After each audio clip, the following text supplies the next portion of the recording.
Hello everyone and welcome back to Peay, Austin Peay's video game news and discussion show. For the 4th episode of Season 2, we want to take a look at those spooky games that totally terrified but at the same time hooked.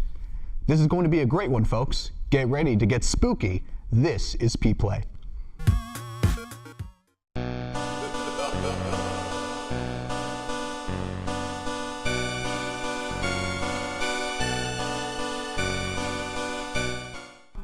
Hello and welcome back to Season 2 of Peay. I'm your host Franklin Galan. Alongside me are my two but awesome new faces of Peay, Eric Collins and Kyle Watts. Hello guys.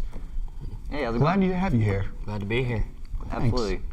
All right, today is Halloween, but with all spooks aside, how are you guys? How about you give a little introduction to yourselves and what brought you interested here to Peay? My name's Kyle Watts. I was working in the production for the past couple weeks, and I just decided to give it a shot because I knew of a pretty scary game I wanted to talk about. So, really that simple, honestly. Glad to have you here. Thanks. It's kind of the same thing with me. You know, I usually work behind the scenes, and when I found out that Brandon is a big chicken and doesn't play horror games, I decided I'd take his spot. But we really do appreciate it. Franklin, I'm going to go ahead and say one thing. I'm very disappointed that you're not dressed as a turtle, because you introduce yourself as, hey, I'm Franklin, just like the turtle.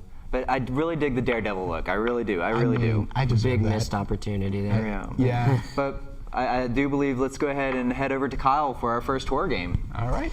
All right, guys. Alien Isolation is a survival horror game developed by Creative Assembly and based on the Alien science fiction horror film series. It was published by Sega and released for Windows, PlayStation 3, PlayStation 4, Xbox 360, and Xbox One in October 2014. The game is set 15 years after the events of the 1979 Alien film and follows Amanda Ripley, daughter of Alien protagonist Ellen Ripley, as she investigates the disappearance of her mother. Unlike previous game adaptations of the Alien franchise, Alien Isolation places an emphasis on stealth and survival horror gameplay, requiring the player to avoid and outsmart a single alien creature with tools such as a motion tracker and a flamethrower. It was designed to resemble the original Alien film rather than the more action-oriented 1986 sequel Aliens, and features a similar lo-fi 1970s vision of what the future would look like. The game runs on an engine built from scratch to accommodate technical aspects such as atmospheric lighting effects and the aliens' behavior. Creative Assembly intended to make Alien Isolation a third-person game, but used first-person to create a more intense experience. Here's a trailer for Alien Isolation. Peggy 18.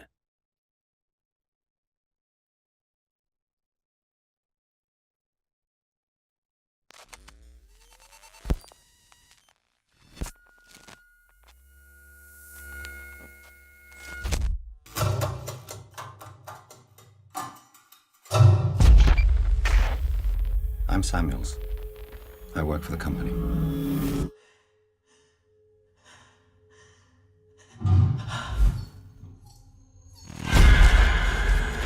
It's about your mother.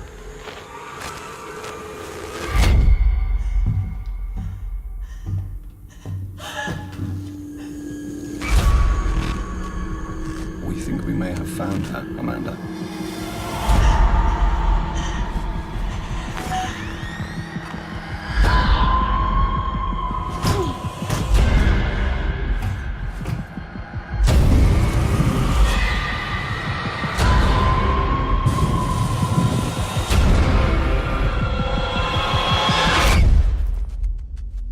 To shut the book. Ripley.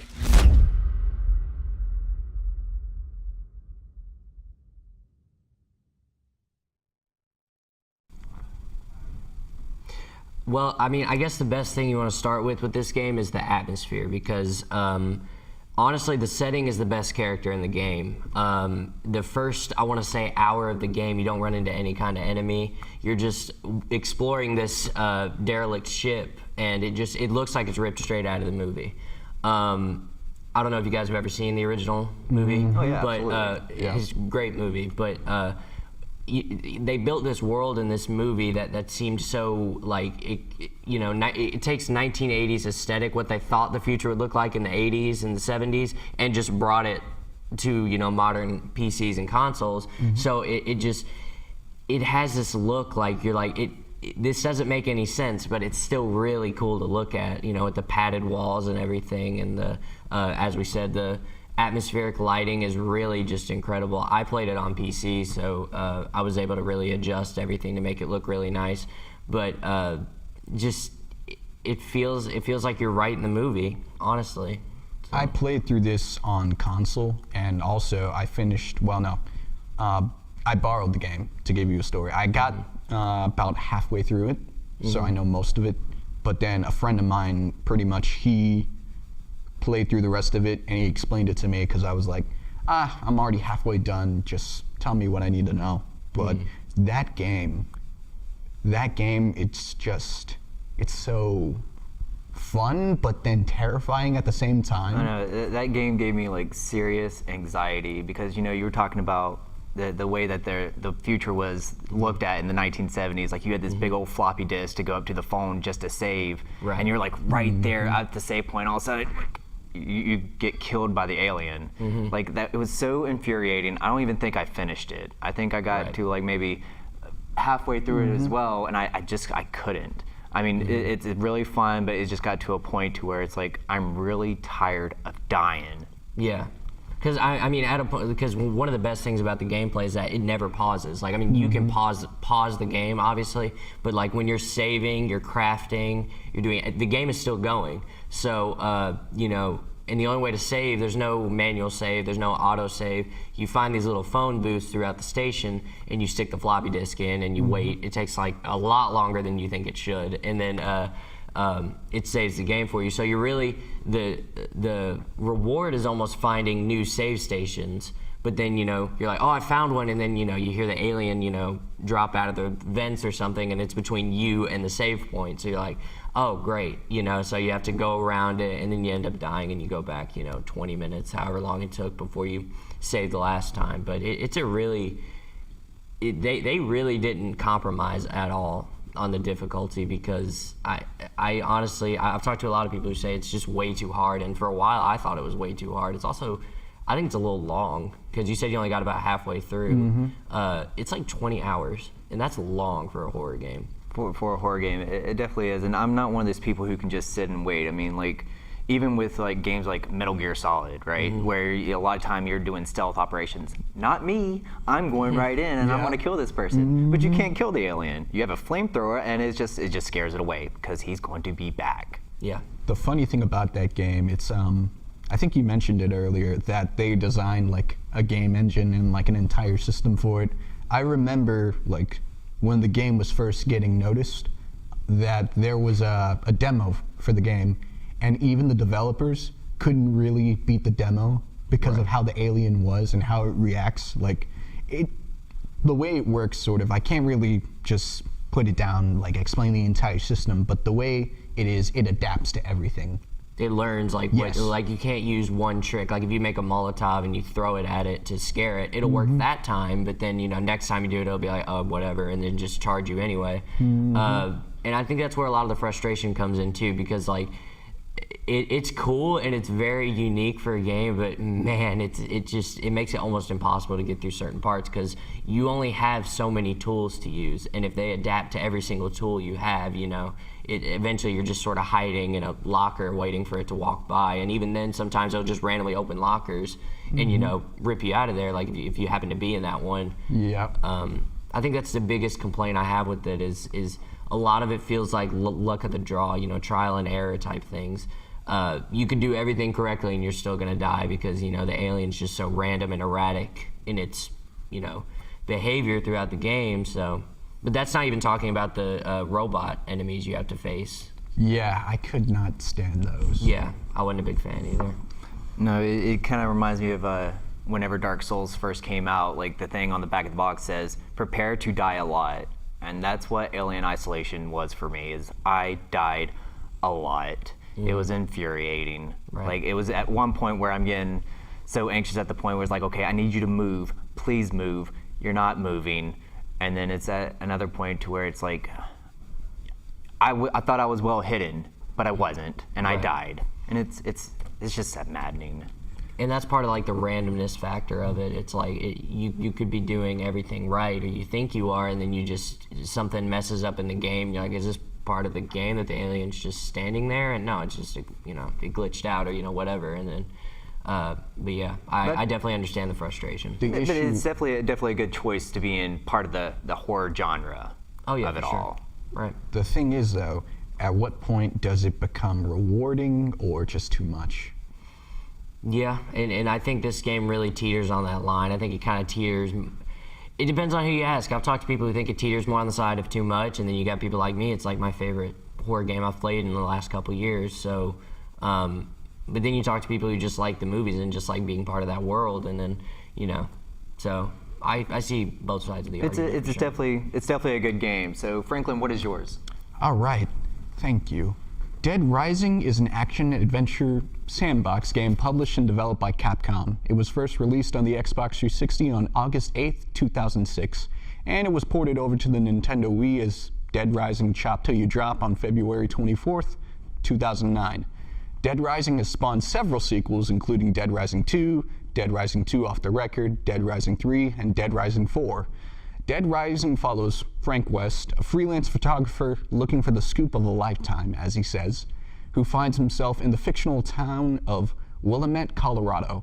As he enters the town via helicopter, he believes that there may be a riot happening on the streets. Upon closer inspection, however, Frank realizes that something more sinister is happening in the town of Willamette.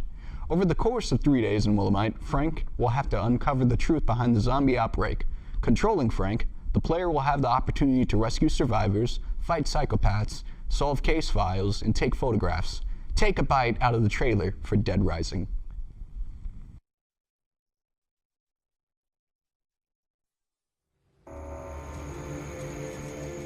Day one. The day I came here was the worst day of my life. I'll admit it, it was a big mistake.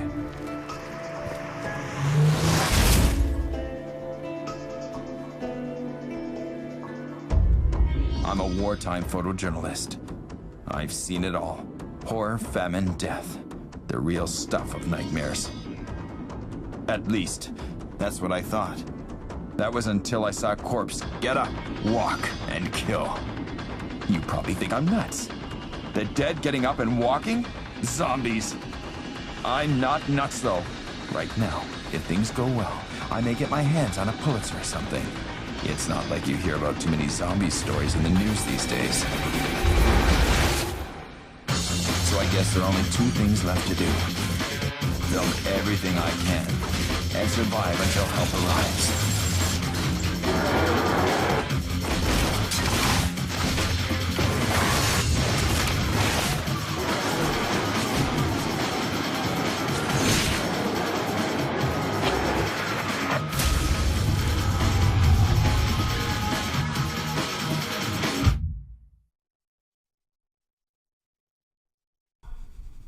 Well, you guys just saw the trailer for Dead Rising. The thing about this game that sort of got me really scared was just, you brought it with Alien Isolation. I'm gonna have to take that word for you now. Mm-hmm. The atmosphere, because you were just pretty much trapped in a mall.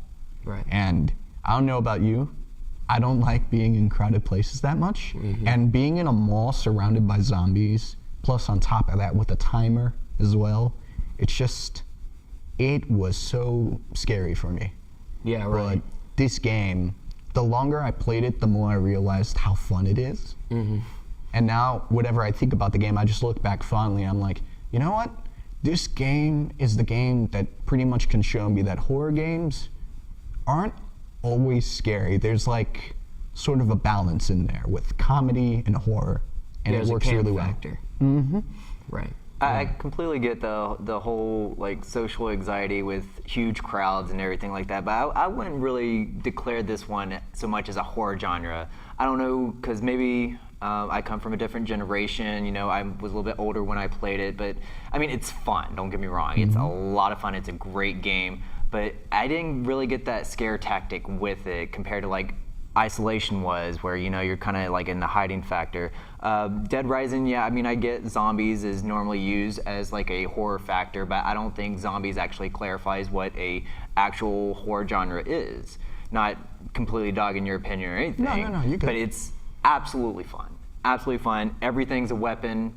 I really like the fact that you can actually customize your character throughout. I like going to the toy store, putting the Lego head on, and the little toy laser sword that actually can kill zombies. That's just awesome. And I don't know about the first one. I know in later ones you can actually like customize and build weapons. Like I think I made like a lightsaber at one time.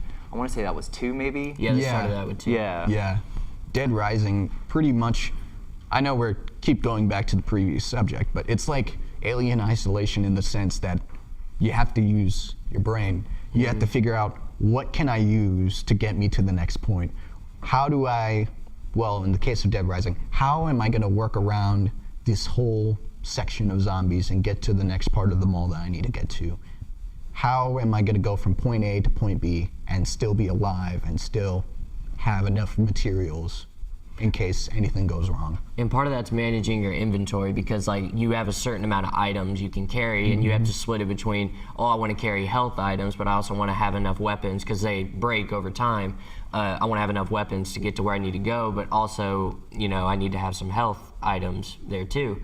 I think regarding the mood of the game, you can go from 1 minute of like seeing some, one of the people in the mall who are still alive, getting mauled by a group of zombies, and that's pretty horrifying. But then, in the same breath, you're riding a shopping cart through an entire crowd of zombies. So, it has that proper amount of camp for every kind of freaky moment. There's a part where it totally tongue-in-cheek, doesn't really take itself seriously. I don't mean that as like an insult, but like it doesn't. It knows what it is. You're in a mall, you're throwing trash cans at zombies. See, that's my thing. Like, I can't camp. I don't think about getting from point A to point B. I just rush in and I just use whatever I have. And that's what's really great about Dead Rising, is that you can literally use anything. So I will use anything to get from point A to point B. It's like playing a lot of any like first-person shooter games competitively. I would have the most deaths, but I also have the most kills. And that's what I really liked about this factor, is I can literally grab anything and everything's just there. You can giant scissors and bowling balls, trash cans. I mean, that's what really appealed to me as this being a really fun game. But it didn't really have that scare aspect, and that's what I'm a big fan of, is like that real scare tactic, like heart racing. See, for me, Dead Rising, sort of, I guess I can say this possibly openly then, I might be the youngest person on this panel right here. When this game came out, I was, 10 years old pretty much. And that's what made it click for me.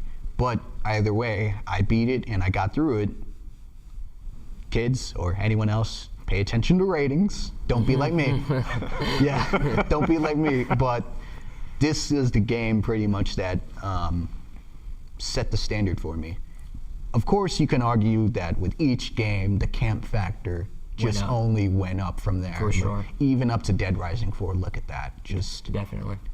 I mean, it's there, but this game pretty much, I don't know if I could say it for a lot of other games, but this one also had the sort of, you could say, element of, at a certain point, the zombies get stronger. Yeah, wasn't that in? Yeah, at night they get stronger. Their eyes turn red, and I think that's when a lot of the fear came in, because again, you don't have unlimited inventory. So if you get stuck out in the mall at night, you got to get to a safe spot, a save location. And you guys mentioned you didn't finish Alien Isolation. I was like this with this game, because you can only save like at bathrooms, I want to say. Yeah. And you went in and you saved the game. I kept dying, and I kept losing hours of progress because I was younger when I played it. So, but yeah, definitely at night they get a little bit stronger, and I think that's a lot of where the fear factor of the game came in, at least for me, because their eyes are glowing and stuff, and if you get 25 of them on screen, that's not it's not a great thing to be looking at. So It becomes a little overwhelming. I definitely would get that.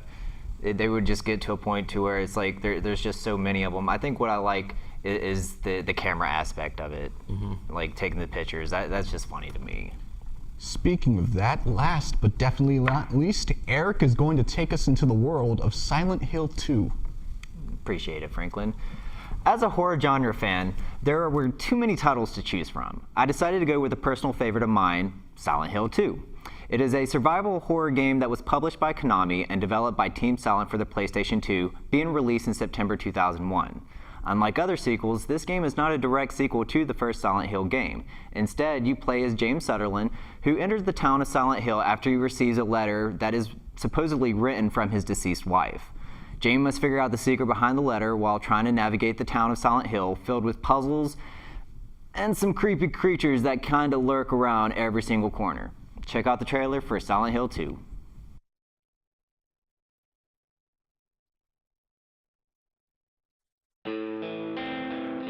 James, honey, did something happen to you? After we got separated in that long hallway? Are you confusing me with someone else? You were always so forgetful. Remember that time in the hotel? You said you took everything, but you forgot that videotape we made. I wonder if it's still there.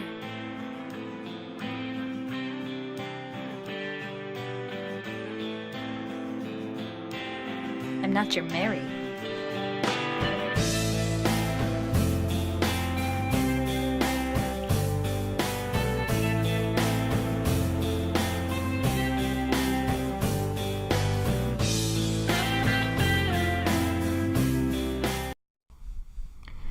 That trailer does not give justice to what Silent Hill 2 is really about. I mean, it's originally a Japanese-based game, so it is dubbed into English, and like a lot of other things that are dubbed English, terrible, terrible voice acting. But it's got a really good story, I promise, it does. And it's got that scare factor that I really like. You're walking around with a flashlight, outside the town is nothing but fog. You have this little radio that it will give you this like big old white noise whenever something's close to you, but you don't know exactly which point it's actually coming out. That's what gave that real big scare factor to me. The nurses, Pyramid Head. Pyramid Head first starts out with this giant pole, and they're like, oh, I'm gonna steal your pole. Then he comes out with a giant knife, and another Pyramid Head with a giant knife. Yep. And those nurses those were really, really creepy. Silent Hill 2 pretty much just, it blew everyone away in the sense that there were other horror games, some we haven't mentioned. We'll talk more about that later. But this game, at least in the early 2000s, just blew everyone's mind about the graphics a horror game could be phenomenal. this good. Right. With the absolute graphics, I mean, Dead Rising was 2007?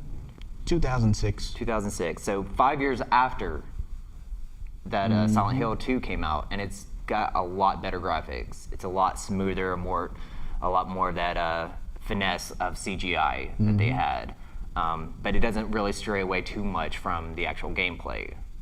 So that's what I really liked about it. So when you say like it's definitely ahead of its time, like those graphics are still pretty top notch, even looking at it, not as bad much as today, but pretty darn close. Now, if you want to talk about if any game deserves a remaster or a remake at some point, I think Silent Hill 2 should be in the argument for that. Absolutely. Because what that game did, well, we talked about Dead Rising earlier. That game, it's horror, but it's also camp involved. Silent Hill 2, it's just straight like psychological horror. Right. There's nothing. There's nothing to elevate. And like it's a very dark story. I've never played it, but I know the story of it, and it's not a good it's not a happy story at all, and it very rarely lets up. No, and you get really confused throughout. I mean, like I really love the puzzle system of it, but just trying to figure out exactly what was going on between. So you end up meeting another character, Maria, who looks just like his wife, and then you also meet this little girl that's later on in the game, and you're just like, well, who are these people? And then you end up finding out like there's this huge twist at the end that just like, wow, I really did not see that coming, and it was just. I thought it was just well done. I know what you're talking about. Just so I don't want to mention No spoilers. it. Yeah, no spoilers. No spoilers. No spoilers. No spoilers. But it was. M. Night Shyamalan would be proud. Oh, for sure. Well, what kind of M. Night Shyamalan are we talking about here? Because remember, after a certain point, Shyamalan just went downhill. Well, we're going to like Sixth Sense. Think of like Sixth Sense twist. There we go. Yeah, That's more like that's it. a good one. I didn't like The Village, but it had an interesting twist. That's pretty much it. M. Night Shyamalan, I don't like a lot of his movies, but I do like the little twist factors he likes to do at the end, and that's what Silent Hill does. Is it really, you really think one way, and then right there at the end, you're just like jaw-dropping from it. So it's absolutely ridiculous. And then you can go back and play the game again, you know, like with that in mind, and you can kind of see, you know, where the little hints they drop, the foreshadowing of it, and you're like, how did I not see this from the beginning? So yeah, exactly. I think what makes a good horror game or even a good horror story, it's that the questions they leave you with at the end. For sure. Like, I'm not saying a story has to have like a definitive ending or an ambiguous ending, but it tells its story, but then you still have questions about it. And I know you both just mentioned it, Silent Hill 2 does that and then some.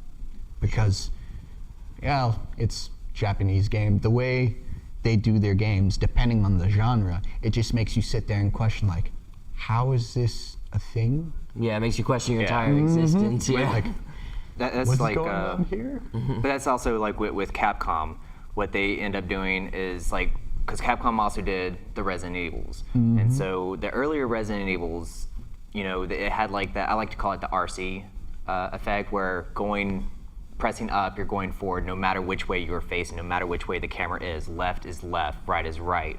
So, you know, the controls were extremely hard to get used to. But with Silent Hill, that is the default setting, but you are able to change it to where you're going down no matter what. You know, it's a lot easier to move around. Like just pressing up just to go forward all over the place and everything like that, that gets very irritating. Because I know in Resident Evil 2, the very first time I played it, I couldn't get past the very, very, very first part for almost over an hour before I could figure out how to move. Because I'm pressing left, because you're on the right side of the screen, I'm pressing left to move, to get away from the zombies, but I'm pressing left and all I'm doing is going around in circles.